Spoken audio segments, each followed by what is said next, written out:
வாங்க. என்னைக்குமே variety rice தானா உங்க வீட்லன்னு கேட்குறீங்களா? எனக்கு அதுதாங்க பிடிக்கும்.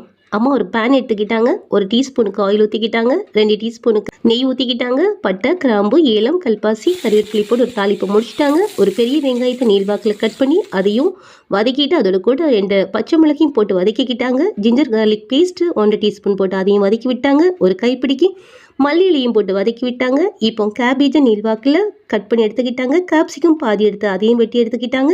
கேரட்லையும் ஒரு பாதி கேரட்டை நீள்வாக்கில் கட் பண்ணி அதையும் எடுத்து வதக்கி விட்டுட்டாங்க. இப்போ ஒரு 1/4 டீஸ்பூனுக்கு நல்ல மிளகு பொடியும் 1/4 டீஸ்பூனுக்கு பெருஞ்சீரகம் போட்டு கறி விட்டுக்கிட்டாங்க. தேவையான அளவு உப்பையும் போட்டுக்கிட்டாங்க. இப்போ தேங்காய் தண்ணியை ஒரு 1/2 டம்ளருக்கு ஊற்றிக்கிட்டாங்க. எல்லா காய்கறியும் வேக விட்டுட்டாங்க. எல்லா காய்கறியும் வெந்த உடனே 1/2 டீஸ்பூனுக்கு கறி மசாலாவும் போட்டு கறி விட்டுக்கிட்டாங்க. தண்ணீர் வற்றின உடனே வடிச்சு வச்சிருந்த சாதத்தை அதில் போட்டு கறி விட்டாங்க. மசாலா நல்லா சாதத்தோடு பிடிச்ச உடனே மேலே மல்லியிலே தூவி கொஞ்சம் நெய்யை ஊற்றி விட்டு அப்படியே மூடி போட்டாங்க. சாப்பாடு அடிபொழி. பாய்.